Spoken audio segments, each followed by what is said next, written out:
Are you happy to be alive today? If you're happy to be alive, then you ought to make some noise. Y'all sound like y'all glad. I'm saying, are you happy that the blood is still running warm in your veins? How many of you are happy to be home? Happy to be free? Happy to have your freedom? Amen, amen. It's good. It's always good for us to come together, especially for a time such as this. I prayed and asked the Lord to hold the rain back, and look what he did. He held the rain back so that we could be here all together to share in this wonderful, wonderful Father's Day celebration. I know that there is a huge separation between church and state, nor would we ever try to influence your religious choice. But because I am the pastor of this church, I always like to begin with prayer. So can we bow our heads, please? Eternal God, our Father, we thank you. We thank you for this day. We thank you for your manifold blessings and all of your providential provisions, the ways in which you continue to make out of no way, the bridge which you are constantly and consistently over our troubled water, the help in time of trouble. We thank you for this wonderful, wonderful occasion that you brought us all together to celebrate what it truly means to be a father. And you've been the greatest example to us because you have supplied all of our needs. You didn't tell us you would give us everything that we wanted, but you did say that you would supply all of our needs. And so we come today for no other reason than to thank you for meeting each and every one of those needs. We thank you for each and every person that is here. We pray, Father, that you just continue to bless them, that you would bless the food that we will receive after our gathering and sharing together and fellowshipping. And we just pray that you just continue to bless everything that is said and done from this point forward. These and many blessings we ask in your darling son, Jesus' name. And we all say together, amen. Come on, let's put our hands together once again for a wonderful, wonderful day and a wonderful, wonderful occasion. Just a few words before the judge comes and gives us our welcome. I want to just thank everybody for coming out, for all of the wonderful people who've helped make this day possible. And we have something for our guys that are part of our mentor group, the Restore Citizens program. All of you raise your hand. We have a special Father's Day gift we want to place in your hand right now. Raise your hands so that we can make sure.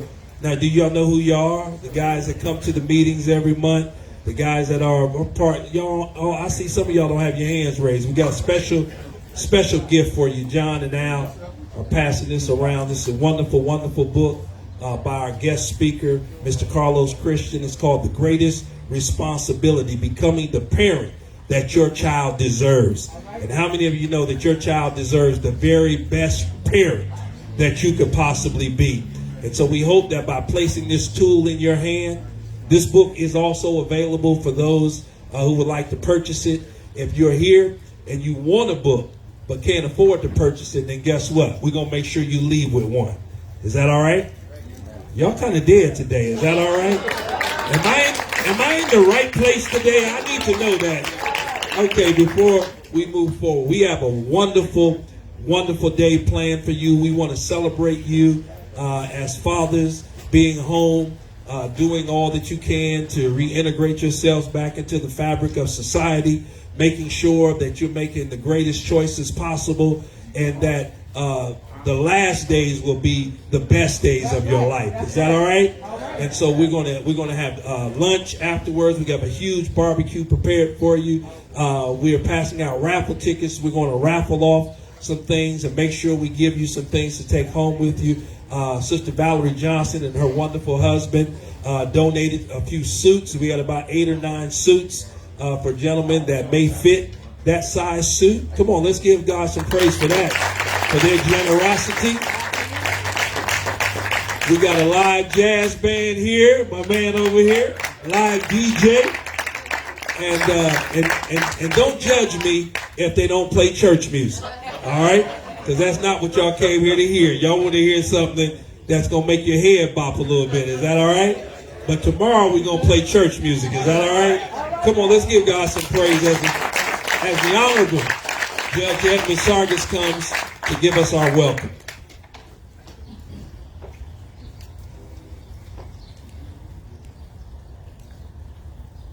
Well, hello and welcome. I should have learned a long time ago. It's great to be with the Reverend. It's never great to speak after him. Nobody seems to measure up. So thanks, Reverend. I really appreciate that. So we all know why we're here. First of all, it's great to see so many new faces, but also to welcome back people who've been here before, because really the spine of this program. I see a lot of faces of people who've been here many times over and have helped new people coming back. And that's really what we're trying to do, is to connect with you as you're re-entering, making sure if there are knots to be untied, that we're here to be a positive force. There are all sorts of things that can hold you back, and hopefully we can help you overcome those, because in the end, it's up to you, but we like to be here to help you. So that's the first point I want to make. Second is, tomorrow is Father's Day. I stand here as a survivor. I raised 2 sons. I used to be 7 feet tall, and then they became teenagers. And here I am 6 feet later. So, no, it's the most wonderful thing any of us will ever do. I wouldn't trade the experience for the world. I would also tell you it's the hardest thing I've ever done in my life, hardest job I've ever had, but the most meaningful. And I know our speaker has a lot to tell us about fatherhood. I know I'm going to learn some things, even though my sons are now in their 30s. We can still all learn, right? Hopefully. So, again, welcome to all of our newcomers. We hope you come back and participate now that we're out of COVID. It's nice to be able to break bread with you, see you all again, and hopefully put our heads together and move forward. Many thanks to the Reverend and the church and Al Young and all the other people who make this happen. We have a number of probation officers here today. We have the chief of the Federal Probation Office for 48 counties, Mark Growy. Great to have Mark here. Melissa Menard, who does incredible work. A lot of you know her. It's my pleasure to introduce Mark's predecessor, the former chief, who's now, they retired at a really ridiculously early age in probation. The guy I'm going to introduce is retired and much younger than I am, but that kind of makes me feel a little squirrely. But John Diurna is here. I think anybody who's been to any of the meetings know him, but just a wonderful human being. He was really one of the 2 people who made all this happen 10, 12 years ago. He's the founder of Restored Citizens. And it's my pleasure to introduce him, and he will in turn introduce our guest speaker, John. I also forgot to introduce, we have our head federal defender here, Deborah Williams. Where's Deborah? And also, the head of the Columbus Public Defender's Office, George Cheney. Who tomorrow is going to be given a sermon at the church, so that's an incentive to show up. John, thank you. One additional comment. I'm not John Diurna, by the way. I'm slightly better looking than him, and my hair is a little bit longer than his. All right, but I'd be remiss if I did not mention the wonderful brothers of Kappa Alpha Psi and the Kappa Foundation, who are here with us with their wonderful Fatherhood initiative, and also one of the greatest attorneys that this city has seen, Mr. Byron Potts, is here as a part of that as well, and my brother Will over here. Good morning, everybody. Good morning. Thanks for being here. Before I have the honor of introducing our featured speaker, there's 2 things I wanted to say. We have partnered, meaning the federal courts for the Southern District of Ohio, the U.S. Probation Department has partnered with Christian Valley for the last almost 10 years to provide services to men coming out of federal prison and also to do Restore Citizens events and help the community at large. And I think we become accustomed to that partnership, and maybe not often enough do we really say thank you to Pastor Fitzgerald, to the congregation of Christian Valley. Month after month, they open their doors and welcome us, and they open their arms to the services that we all provide. So I know we've done some applause already, but Pastor Fitzgerald is a man of integrity, a caring individual, and the congregation is the same. So a real thank you to them. Let's give them a round of applause.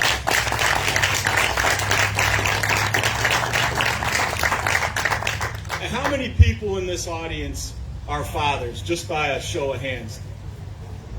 And if you're a man who didn't raise his hand, you're not a father, think of this.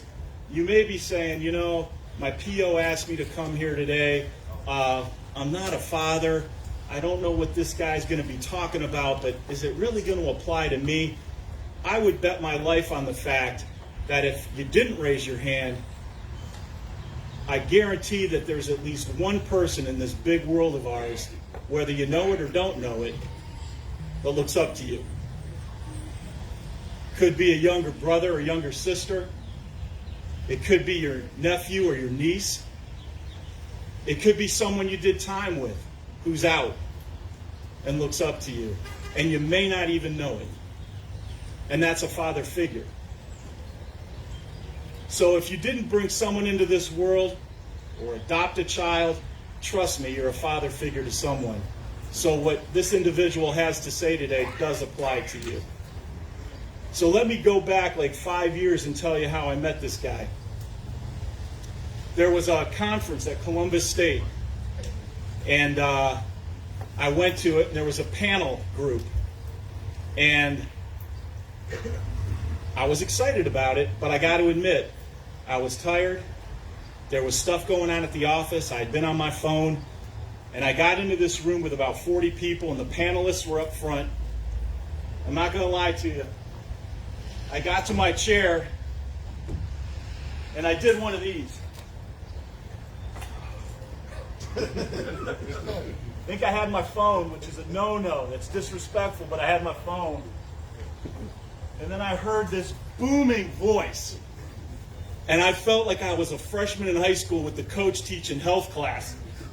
As I went, I put my phone down, and this man commanded and demanded my attention.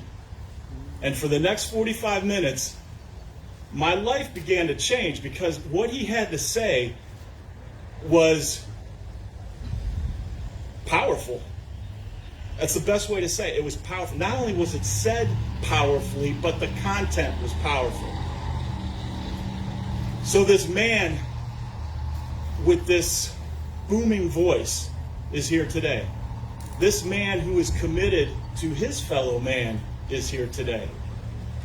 This man who is so passionate about life, who made significant changes in his life, is here today. This man who cares about his fellow man is here today. Fast forward to today. I consider him a friend. I admire him. I look up to him. I've bought his books. I've read each one of his books. And the messages that are within those pages, honest to God, have made me a better father, a better husband, a better friend, a better human being. He is an amazing individual. And he's amazing because what he says is what he lives. He walks the talk that he shares with us. So all I ask you to do, I'm sure you got a lot of things in your mind. There's stressors in everyday life. Try to put those aside and listen to what he has to say. Allow him to enter your mind and your heart for 45 minutes to an hour, because what he says is truth. And we can all benefit from learning from others. Fatherhood is a gift. As Judge Sargis said, it's a challenge, and it can cause us to turn gray and lose a little bit of height. But it's a gift that's a challenge. And I'm honored to be able to introduce the Chief Executive Officer of the Starts Within organization and a friend of mine, Mr. M.Christian.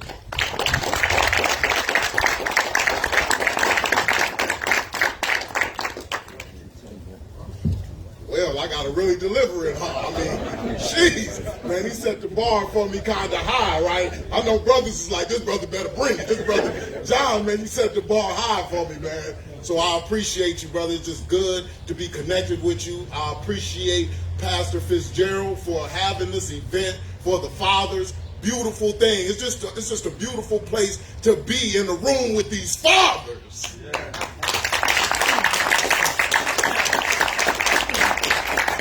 It's an honor to be in a room with fathers and just to be able to just get that energy from each and every one of you. We have some seasoned individuals in here, and I never say older, I say seasoned, right? Because that's what we do. We just get seasoned. So then that means that when you turn, whatever age you turn, you're going to take all of the years that you have lived and you're going to invest it into that next year and make this next year the best year of your life. And that's what it's about.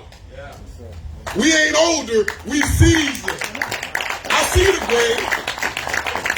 I see the gray. And that's an indicator that you got some seasoning to you going on, right? So then I know that I can pull from the energy that you got to give, because fathering, it never stops. And we got to continue to improve. We got to continue to invest into our development so we can be the best father that we can possibly be to our children, because our children deserve the best father that they possibly can receive from us. It's just that serious. Man, fatherhood changed my life. It saved my life. Fatherhood saved my life. The greatest responsibility. Why is it the greatest responsibility? Because you are responsible for the development of an actual individual. That means that who they are, who they become, will be contingent on what you pour into them, how you interact with them. That's why it's the greatest responsibility. So we can't take it lightly. We can't come at it with a lackluster approach. We got to come at this thing serious. I had to get serious, man. 13 years old, I had started selling drugs because I said that, man, you know what, I was going to be able to get to it. By selling drugs, I thought that I was going to be able to make it to the Cayman Islands, the Bahamas. I thought that I was going to be able to live the life that I desired to live by selling my dope. And I was so committed to selling dope that I was willing to lay anybody down who got in between me doing what I said that I was going to do. I was committed. At 19 years old, I had my first son. And I was excited to be a father. I said that, you know what? I'm about to sell dope at an all-time level now, because I got to make sure that my son I got to make sure that I provide for my son. So I was so serious about being a father because I grew up in a household with a father. My mother couldn't be there for us during the 80s because she had got caught up with the drug epidemic, but she's good now and she's in a beautiful place. We got a solid relationship. So my father raised me and my brother, so I knew what a father was all about. And I used to look at my father and I used to just be proud of my father. So I said that I wanted to be that type of father as well. So when I had my son at 19 years old, I was ready to get to it. But the only way that I could get to it was with the information that I had. And the information that I had was like, man, you know what? I'm going to sell my dope and I'm going to go ahead and just buy you things. I thought it was about what I bought my child and not what I put inside of my child's head. It's not about what we put in our children's hands. It's about what we put in our children's heads. Because if we put the right thing in our children's heads, brothers, they will always be able to keep something in their hands. I just want my children to win. Why do I want my children to win? Because I want to win. Victorious mindset. I don't lose, man. We don't lose. The only way that you lose is if you accept laws. Come on now. So at 19 years old, I'm excited, ready to do my thing, right? I'm like, man, yeah, I had my cigar, you know, I say, well, it wasn't a cigar. I'm just going to be honest with y'all. It was something inside of the cigar. That good old reefer.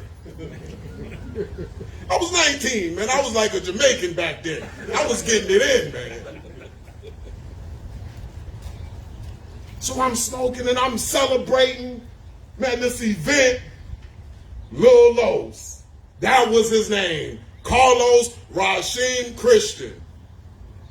And I was excited. I thought he was a junior until I realized that he has to have my middle name to be a junior. But he's not a junior. He's just Carlos Christian. Just like I'm Carlos Christian, but he doesn't have my same middle name, so he's not a junior.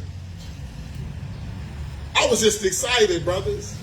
3 months later, in September I ended up getting incarcerated. Now, I'm going to tell you this. Let's rewind before my son had actually was born. 3 months before my son was born, I had got pulled over in my Cutlass Supreme. No, it was the Cutlass. Yeah, it was the Cutlass. I had 3 cars, man. I had a Cutlass. I had with the rims on it. I had a Caprice with the rims on it, and I had another Cutlass, right? So it was the Cutlass that I got pulled over in. And when they pulled me over, they found some things in my trunk. They found some bagged up crack, which gave me a drug trafficking charge. They also found a 410 sawed-off shotgun, and then they also found a 9mm with the serial numbers scratched off. Actually, I did get that from the Jamaican.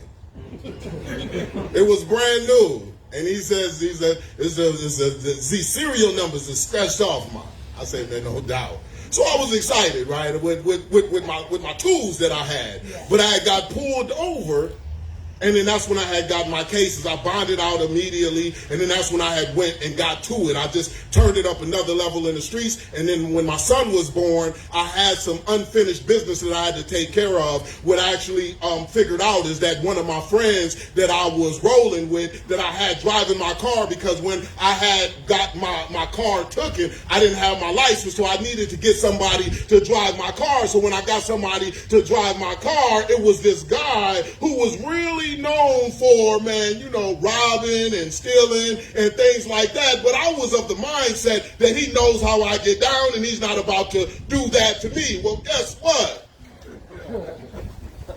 He did it to you. We had a barbecue, family barbecue. We doing our thing. We shadow boxing and things like that. And I remember that a cell had came up. And when the cell had came up, I said, man, yeah, what's up? And then I looked for my dope, and I couldn't find my dope. And I said, man, I need to find my dope. I started to look through the grass. And when I'm looking through the grass, I'm like, man, I can't find it. Where's it at? I said, man, this is crazy. So now I had my brothers, and I also had my good brother who was driving. He was also looking too. He was like, man, dang, Los, man, this stuff is crazy, man. I can't find it nowhere. I'm like, man, bro, I see you looking. I appreciate that, right? But in my heart, I'm thinking, man, this brother mess around. If he sees it, he gonna pocket that stuff.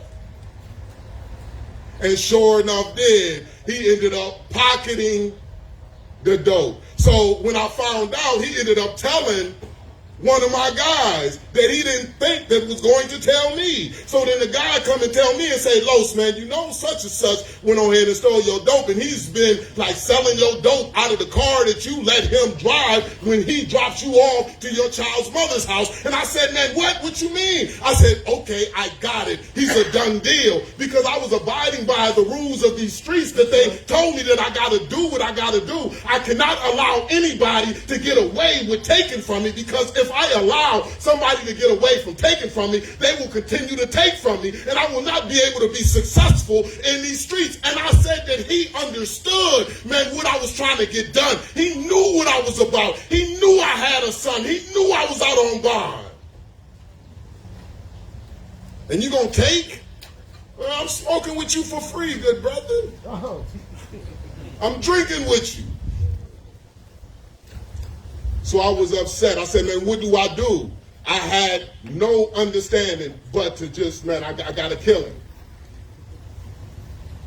So I said, man, I'm a kill him the right way. You know, this is the thinking. I'm just telling you the thinking that was going on. I said that I'm going to kill his brother the right way, right? I said, I'm going to make sure, and what is the right way? The right way to me was not getting 24 with an L. The right way to me was not getting killed in the process of killing him. The right way to me was making sure that I can go back to my daily operation of selling my drugs.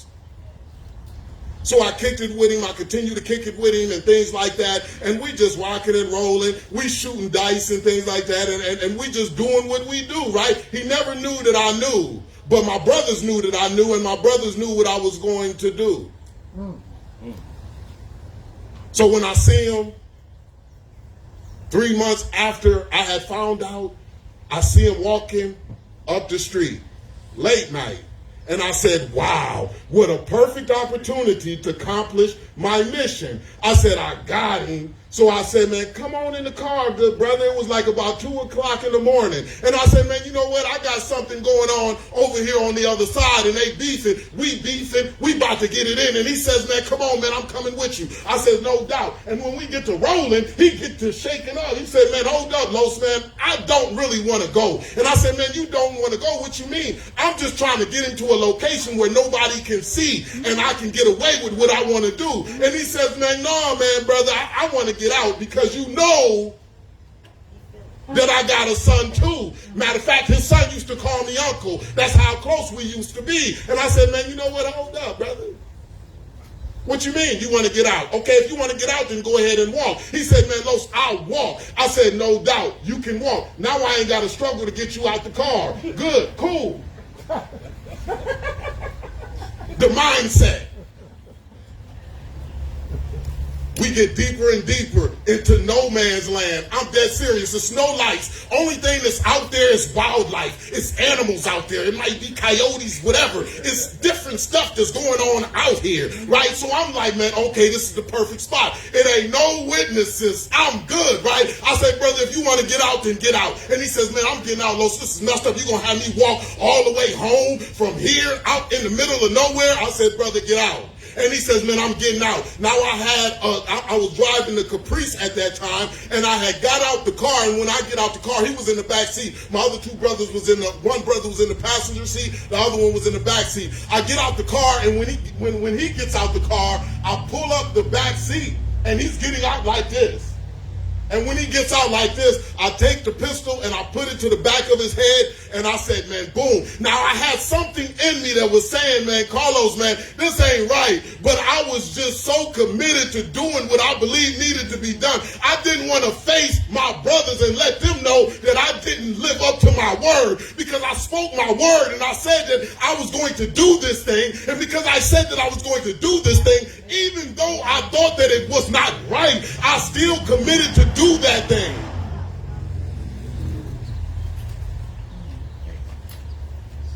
I was in autopilot. Pistol to the back of his head. It touched the back of his head. I just closed my eyes, squoze the trigger. Now this is where it gets crazy. Because he says, man, Carlos shot me. I said, man, this ain't like the movies. I'm going to be honest with y'all. I ain't had bodies left and right. So this ain't something that I'm just like, into. I wanted to make sure that it was point blank range, because I know that my target, my aim ain't all like that. I ain't sitting up there doing target practice. So I'm not no sniper. So I said that I had to make sure that I'm getting right where I need to have him, right? And when he started to run, he says, Carlos shot me. And he runs off into the night. And I said, this brother's still running. This brother that morphed into something different. Like, what the heck is going on? So I chase him down. And I pull the trigger again. It hits him in the back. And this brother says, Man, I ain't never been shot, but that brother let me know that bullets burn, right? He says, man, dang, man, Lo shot me again. And I said, man, what the heck? I said, man, this brother's still running. And he ran off into the night. Now, it was nothing but woods. You could see nothing. And I said, man, this brother, I'm not about to chase this brother down, because I'm not about to go at it with no coyotes and other animals that's out here. So I said, I'm about to go ahead and get into the car, and we're going to drive off. We left him out there to die.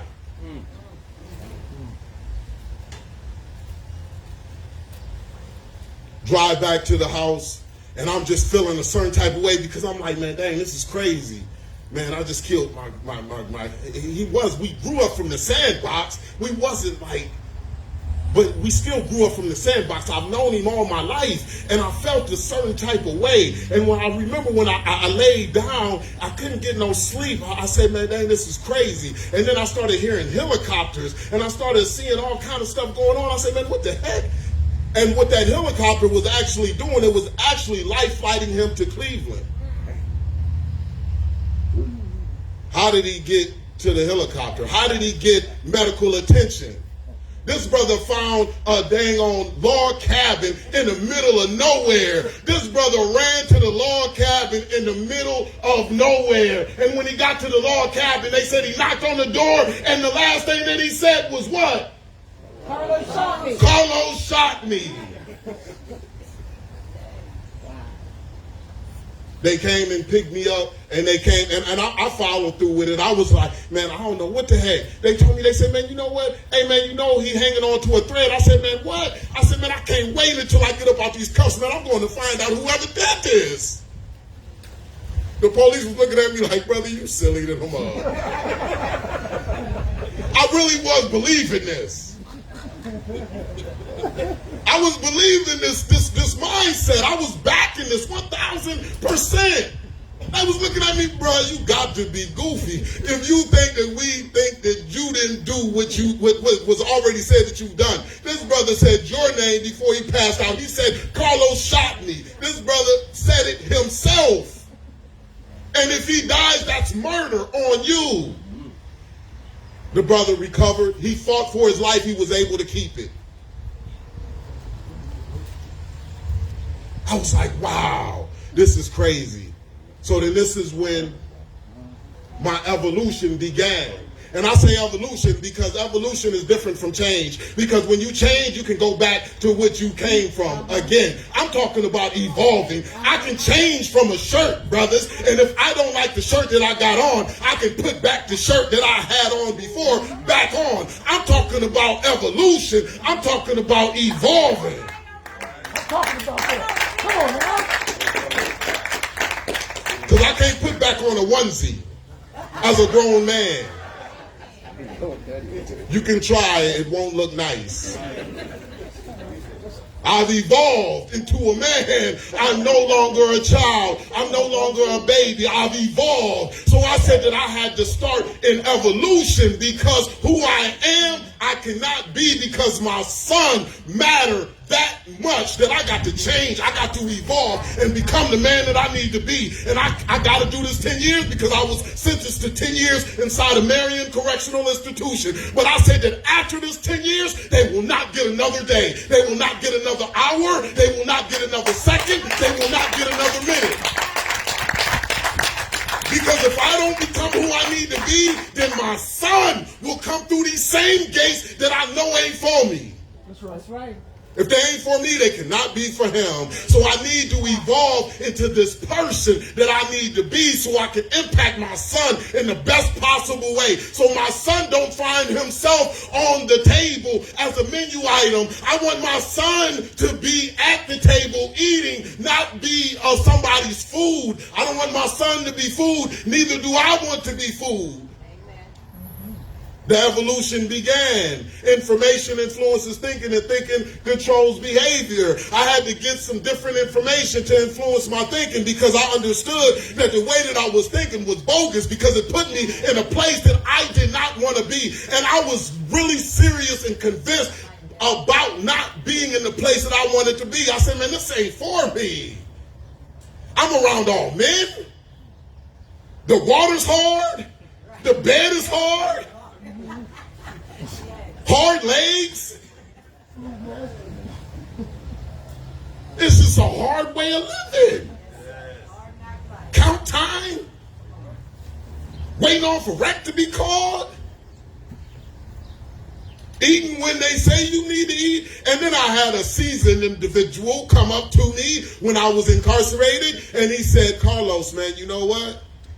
You know you're a legal slave, right? I said, man, yeah, I understand that it's like slavery. I dig that, right? And he says, no, literally, you are a legal slave, not because I'm just saying it or it seems like it. I'm talking about because the law of the land says that you are. I said, man, hold up, man. Juneteenth is today. This is why it is today, because of the freedom of slaves. And I said, man, hold up, man, we free. The 13th Amendment says that we are free. And it says, no, brother, you didn't read that correctly. And then when he told me to go and look at the Constitution, the law of the land, I started to do some research, and then that's what influenced my thinking even more. And that's what made me be even more convinced that it was not for me when I read it. And it said, neither slavery nor involuntary servitude, except for as punishment for a crime whereof the party shall have been duly convicted shall exist in the United States or any other place subject to their jurisdiction. That means that the only way that you can be a slave in the United States of America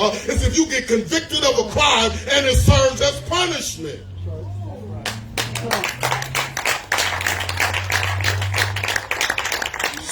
mean to tell me that I was adopting a mentality that was going to make me a legal slave voluntarily? Hold up. Yeah, right. Everybody out here ain't incarcerated. So what type of mind do I need to have not to get incarcerated? Because when I'm incarcerated, guess what? I am a legal slave. Ain't nobody playing no games up in here. I was so doggone serious about my evolution because I knew what was at stake. What was at stake was my son. And if I didn't figure this thing out, then it would be left for my son to figure it out once he became an adult. I wasn't willing to do that.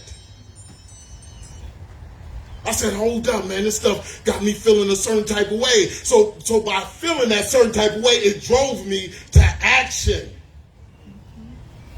I got into college. I said, man, let me go ahead and take advantage of everything that they have to offer inside of this penitentiary. That means I'm not going to leave nothing on the table, because one thing that I realized is that, man, if you food, then you don't eat. But if you're a person who sit at the table, then you eat. So I said that I got to stop being food while I'm inside of the penitentiary. I cannot wait to stop being food when I get released, because if I wait to stop being food when I get released, then I will still be food.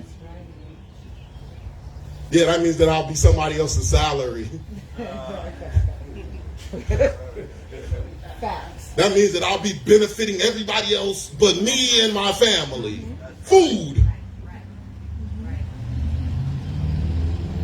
Said, I ain't with that. So I got into college. I got into college, Marion Technical College. I graduated from business management with a 3.83 GPA. I was so doggone serious. I said, man, these is credits I could transfer to a real college out there. No doubt. I'm going to get every bit of it. That's right. Because I said that, you know what? Hey, listen. How can I be a different individual? How can I evolve to become a different individual if I got the same old information circulating in my mind? It's no way that it can happen. I would talk the talk, but I wouldn't be able to walk the walk.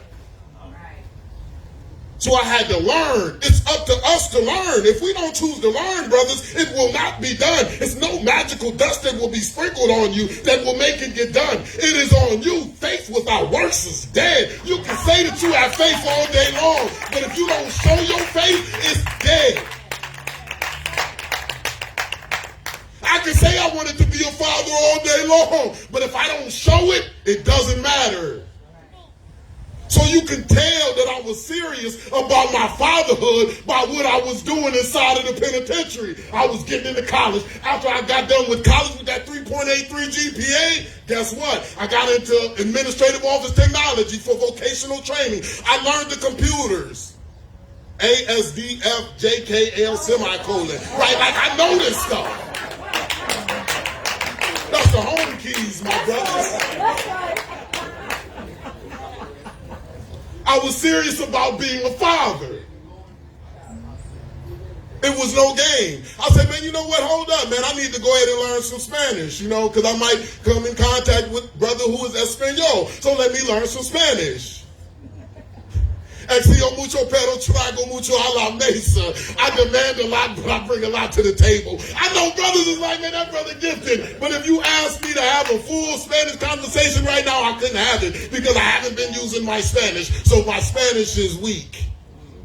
But I know a little something. But the moral of that story is that I did everything in my power to be who I needed to become, because I understood how important it was for my son to see that man that I was designed to be. How can I design my son if I haven't taken the time to design myself? If I'm being designed by the environment, my environment is saying sell that dope, and I'm being designed by that. It's like, no, that's bogus. It's bogus information in our environment, and we need to change our environment. And the way that we change our environment is by putting different information in our environment. That's right. That's right. Everybody eating off of us. And we got to come to the conclusion and say, hold up. The pallbearers eating off of us. Caskets eating off. People who make caskets eat off of us. Big businesses eat off of us. Penitentiary is on Wall Street. How can I look in the mirror? And that's what I got to be able to do. I always wanted to be able to look in the mirror. When I was doing what I was doing, I thought that I was solid. I felt that.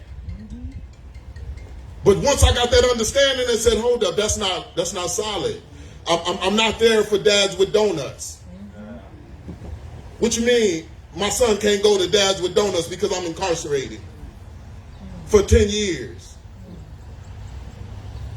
Or who giving my son information out? Young Jeezy, Ricky Rose. They don't even live that stuff. But they'll give it to my children like they actually live in it. They might have lived it. I doubt it, but they might have lived it. And if they have lived it, I guarantee they are not living it now. They are employed. They are workers. They are working in society. They got a job. Why not talk about that? So I said that, man, you know what? I need to be the father that I need to be. And I got busy, fellas. I got busy.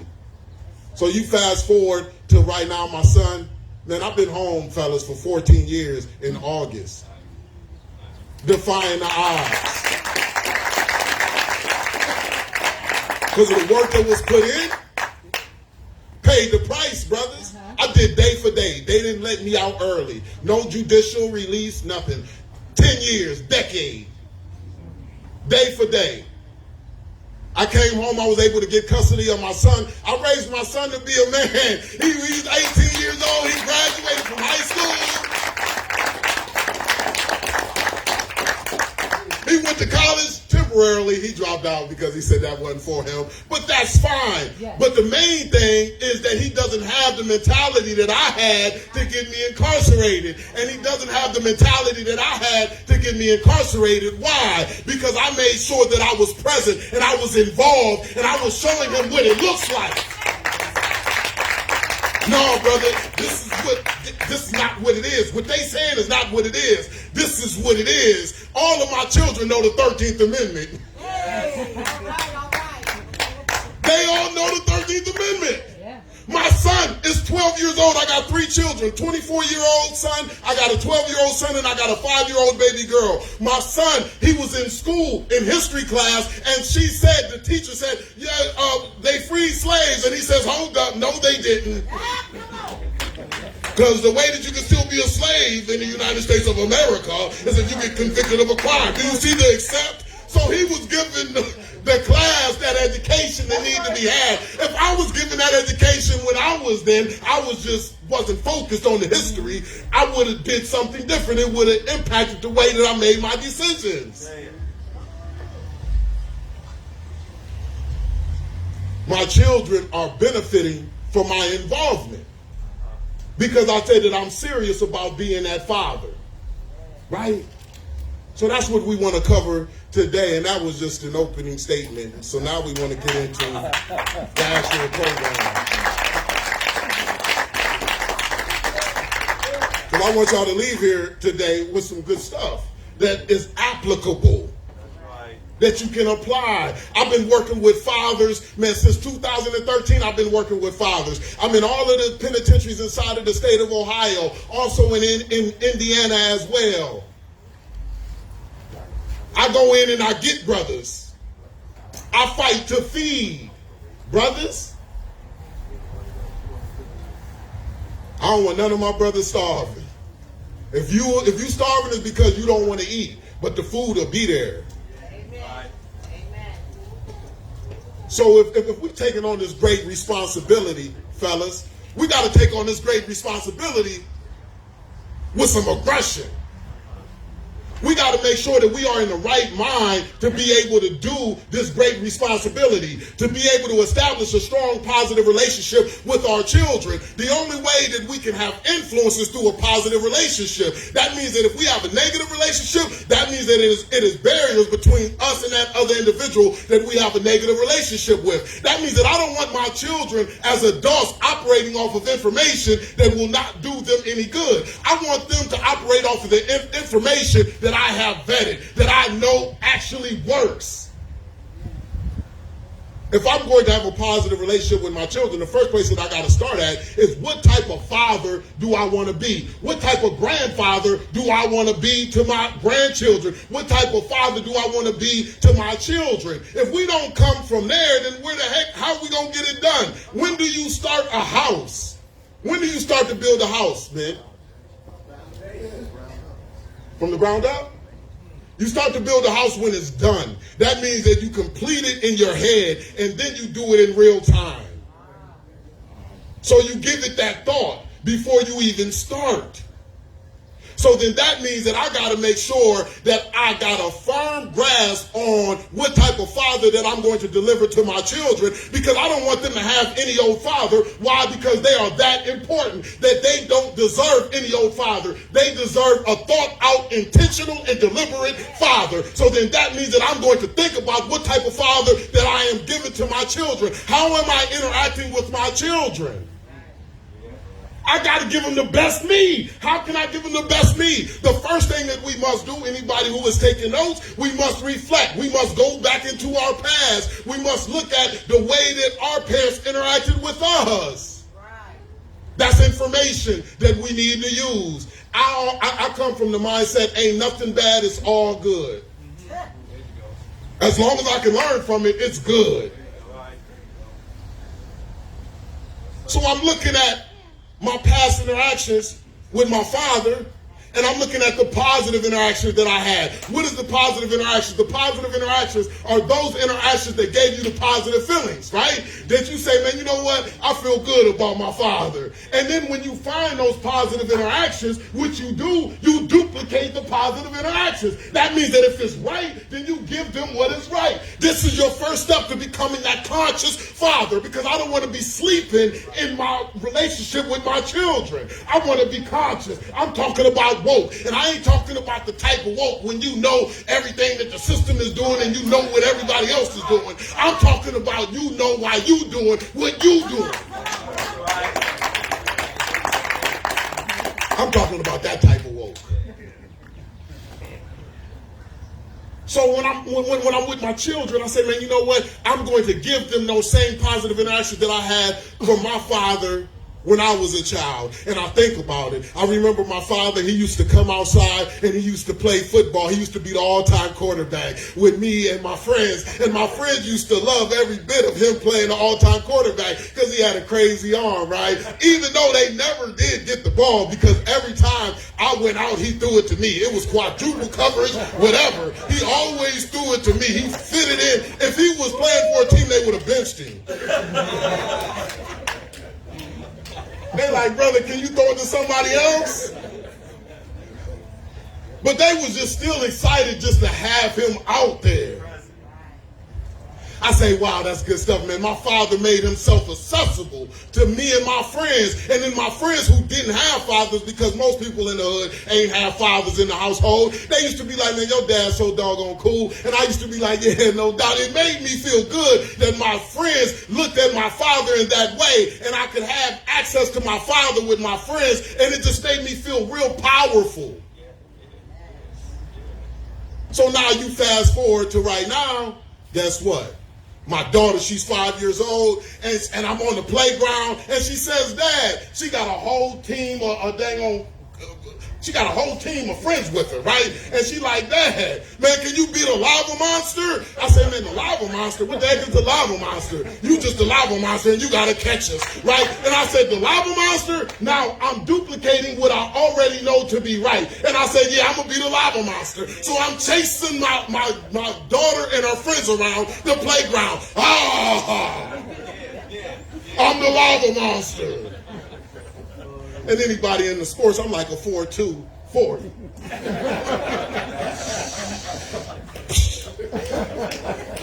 I think so, at least. You know how some people be singing and they look and they in their minds they really can't sing. They do their heads and everything, right? And they be like, that stuff sound like fingernails on a chalkboard. But in their minds, the mind is no joke, man. So I'm chasing them all around. I'm all on the monkey bars. I'm looking like a gorilla on the monkey bars. Boom, boom, boom, like jumping down, like boom, lava monster.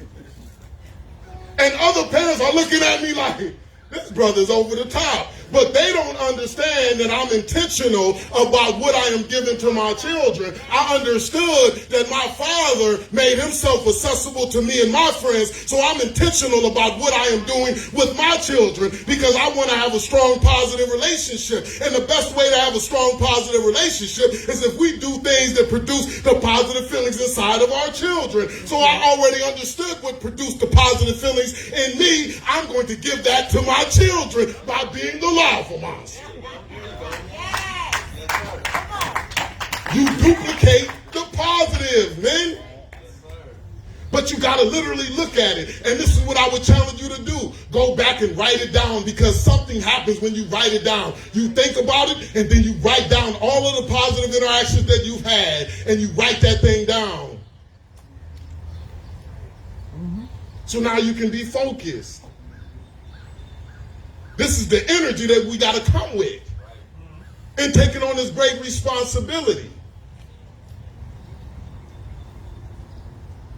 Another thing my father used to do, he used to go ahead and he used to say, man, you know what, hey, he used to drop off jelly donuts at the school. I said, man, that's good stuff, man. Powdered jelly donuts from our favorite bakery. And I used to be able to eat those powdered jelly donuts when everybody else at lunchtime was eating the school lunch. Now, the school lunch was similar. It was preparing me kind of for the joint because the school lunch was similar to the penitentiary food. So me having the ability to be able to eat these jelly donuts, I was eating them good too. Brothers was over there and I was like,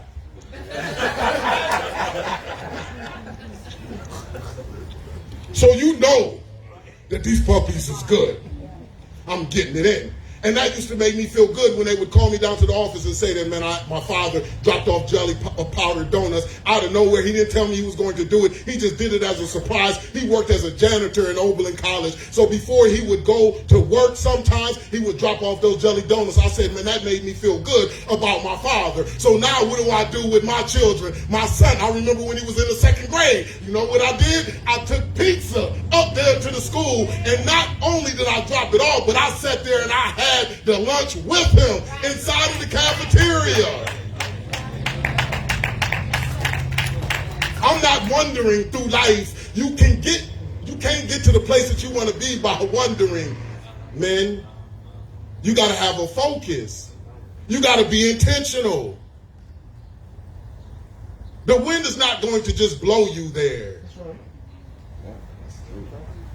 You got to be focused. So I said, man, you know what? Hey, I'm going to give my son the same positive interactions that I had when I was a child so that they can experience that same positive interactions. Intentional and deliberate about what I'm doing. Okay, so now once we look at the positive, now what must we do? What do you think the next step is? My good brother. The negative. Anybody agree? So we look at the negative as poison, right?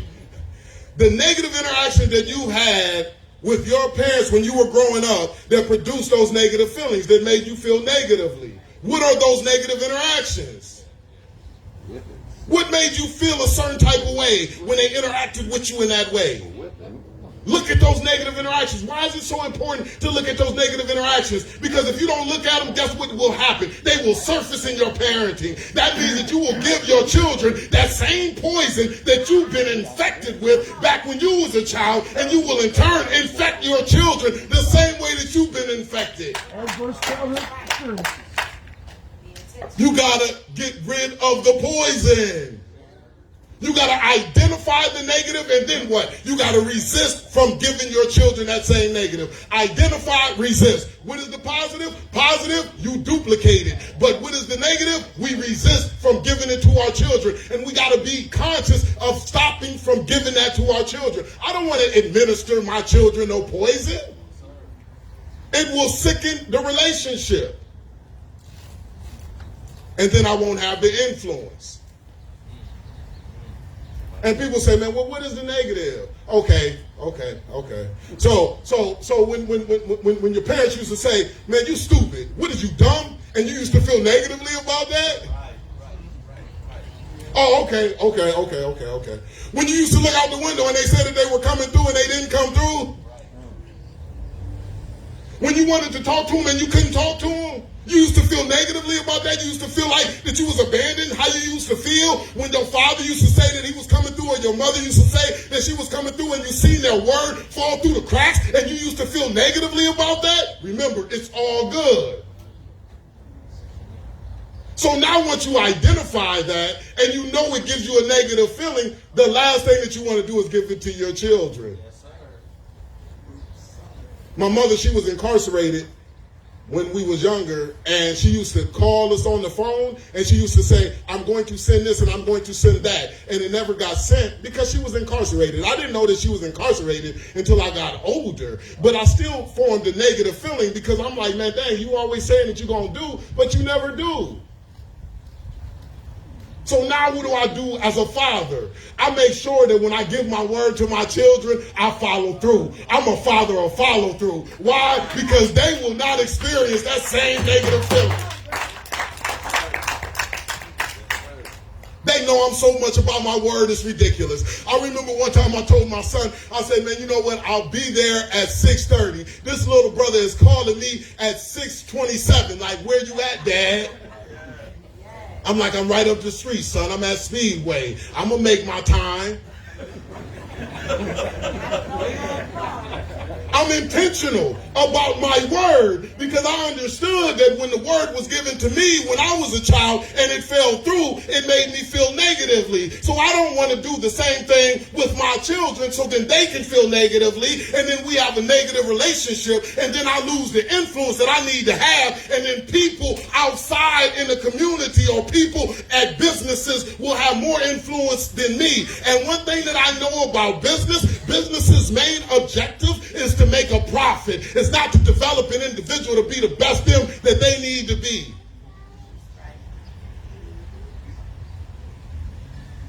I cannot afford to have a negative relationship with my children. Children are a blessing. Men, they are a blessing from God. Why? Not only do we have something to give them to make them better, but they have something to give us to make us better. Because who we need to become in this role that we got to play is no joke. And the only way that we're going to be able to play this role the way that we need to be is if we become who we need to be. We got to make them sacrifices. It ain't going to be done with our feet kicked up. We got to be intentional. We got to think about what we are doing when we are interacting with our children. People will say, man, you know what, man, my dad wasn't there and stuff like that. And then I'll be like, man, but bruh, like you keep on going in and out the penitentiary though. You are not there for your children. You doing the same thing that was done to you, but you're not looking at what you are doing. And that's why it gives you the ability to be able to do it when you don't look at it. That's what I'm talking about, being asleep and not being awoke, because you don't even understand what you're doing. You just unconscious, because if you really understood what you was doing, then you would do everything in your power to do what needs to be done so you can be there for your children. You wouldn't continue to do it. I'm a firm believer that every father in the building loves their children to the utmost. And they want the best for their children. That's why we got to be conscious. We're going to wrap it up in a hot second, but if you think about budgeting, because I implement programming inside of the penitentiary too, man. It's a year-long program where we do 5 modules, and we do 8 weeks of parenting, 8 weeks of cognitive behavior therapy, 8 weeks of financial literacy, 12 weeks of employment readiness, and then 12 weeks of small business and entrepreneurship. I contract professors and different experts in their fields to deliver the curriculum, right? So I come in, so although we switch with each module, I stay coming in each week for the whole entire year. So I'm going through the program. Each year, I'm going through the whole entire program. One of the financial literacy section, and we also had an opportunity to be able to pull their credit reports too. That's next level, right? And then we dispute what's on their credit report while they are incarcerated. Next level, right? Because what people are realizing is that their aunts, their uncles are opening stuff up in their names while they are incarcerated. They got direct TV bills in their names, and they've been locked up for 5-6 years. They're going home next year, but you got all of these accounts opened up in your name. And not only are they open, but they are delinquent. They've been past due long time ago. So what we are doing is we are disputing what's on that credit report, and we getting it wiped off while they are in prison. Next level, right?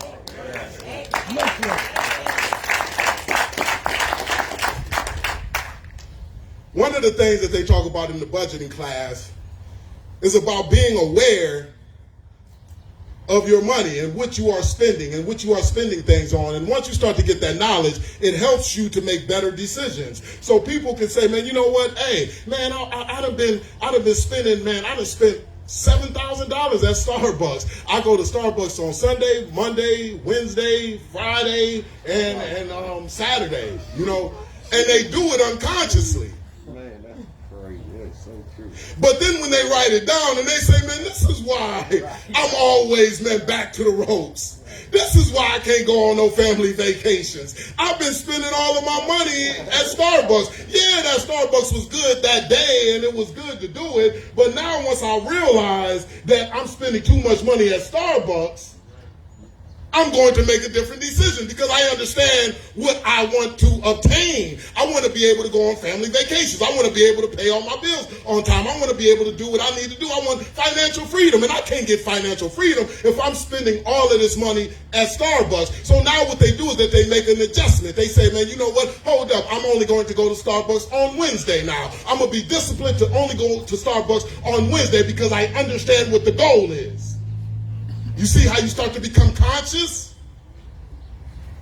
It was easy to do it when you wasn't thinking about it. But once you start to think about it, it changes the game. So then that's why I say it is imperative that we think about what type of father that we are delivering to our children and be focused on it and be conscious about it. So then they don't get a father that we don't want them to have. They are getting a father that's intentional, a thought out father, because they mean that much. They are a blessing. They matter. Children are our life. Yes, sir. We can't become who we need to be without them. They've been assigned to us. You know what it takes to have a child, for a child to be conceived? What is that, like 1 out of what? 15 million sperm? Yeah. Like, all of the things have to line up for a child to be conceived. So then that's telling you that you have been assigned that responsibility. Don't take it lightly. Don't take it lightly. I'm in a good place right now, fellas, man, and I'm excited. I'm excited about where we going and getting it done. Because I understand that one word can change the direction of a person's life. So that's why I give everything that I got into the words that I deliver. Because I want to change the direction. I understand if you change your direction, your destination will be different. And I know that if that one word changes your direction, then your destination will be different. Your children's destination will be different. Right now, I'm running the Defy the Odds campaign. That's what you see on this shirt. It's Defy the Odds. We defying the odds, brothers. You here right now, you defy the odds.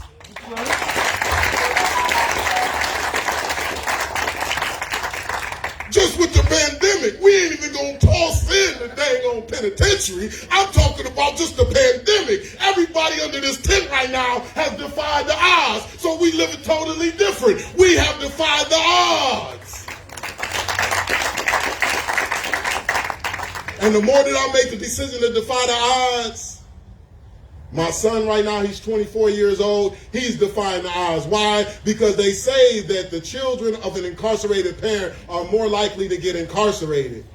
My son is 24 years old. He is married. He has 3 children. This brother that made me a grandfather fast. He has 3 children. He has defied the odds. You look at my 12-year-old son and you look at my 5-year-old daughter. They're not defying the odds. Oh my gosh. Because the odds are in their favor. See how that works? We keep on defying the odds until the odds are in our favor. We keep on defying the odds until the odds are in our favor.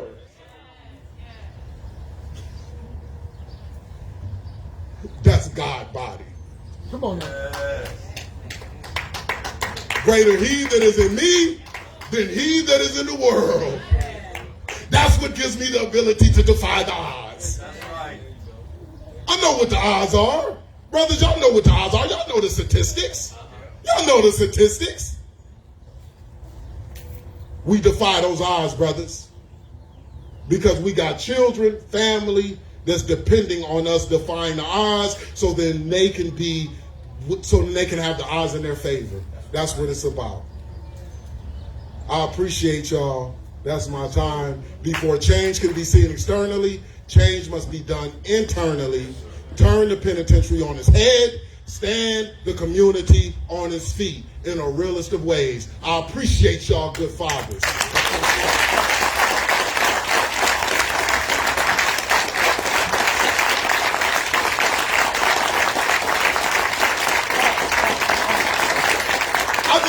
That energy, right? Because there's a lot of people in the neighborhood that might need to hear this, right? So what I just want to get a good old chant with defy the odds until the odds are in our favor. That's been placed on me just recently, right? So that's why I'm just so excited about it, right? So I want y'all to go ahead and chant that with me real quick. Defy the odds until the odds are in our favor on the count of 3. 1, 2, 3. Defy the odds until the odds are in our favor.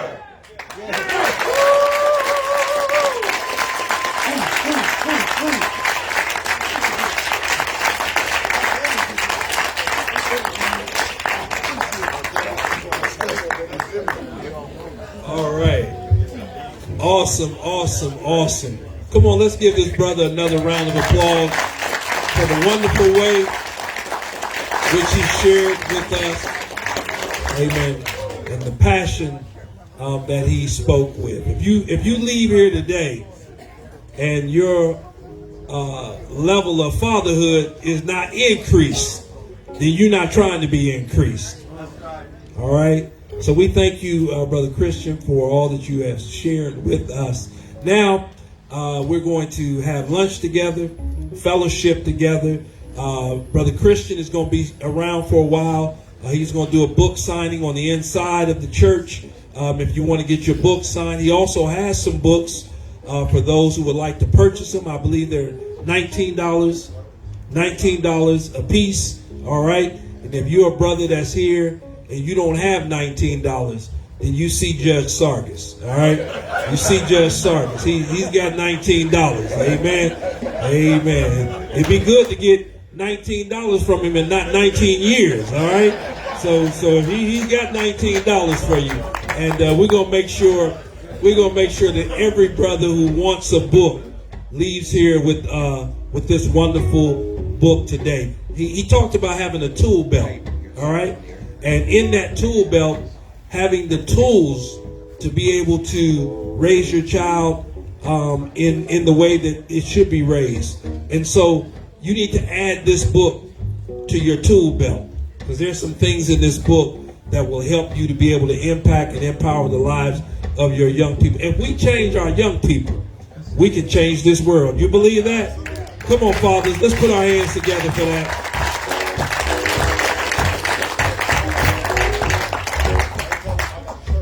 All right, he's got the shirts also, the T-shirts with the 13th Amendment in the middle. How much are they? They $30. All right. Now if you get one of those, you're gonna have to have your own money. All right, you got to have your own money for that. We covered the 19, but the 30, you're on your own. All right. Anything after 19, you're on your own. All right. Let's just give everybody a round of applause. All the fathers, let's applaud all the fathers. A wonderful job that you're having impacting your young person. Listen, we have a wonderful lunch prepared for you. We have this wonderful band here.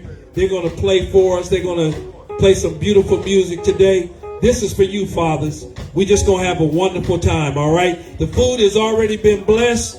We want you to line up and be prepared to be served. Have a blessed day, fathers. We love you. Come on, put your hands together.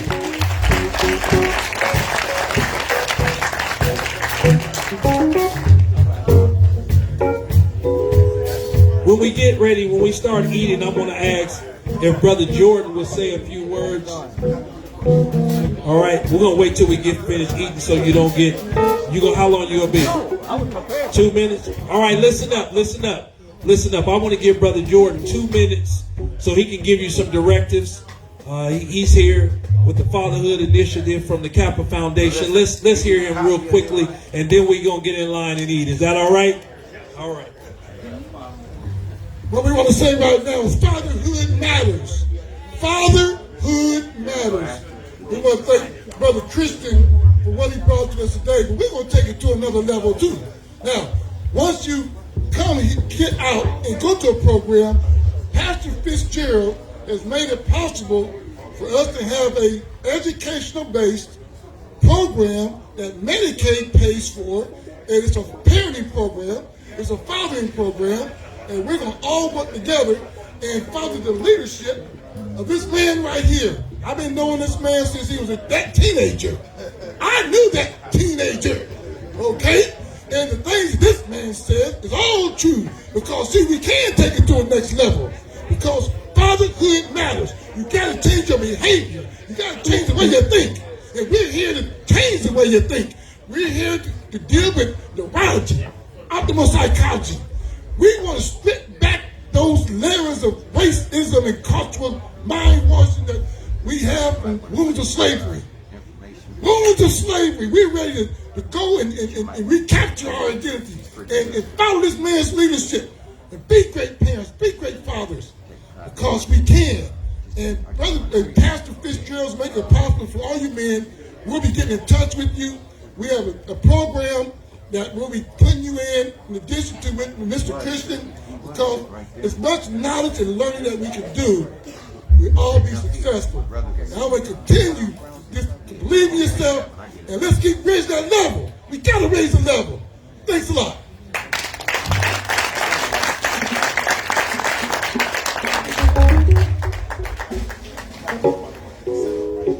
Okay. All right, he's going to bring his books out.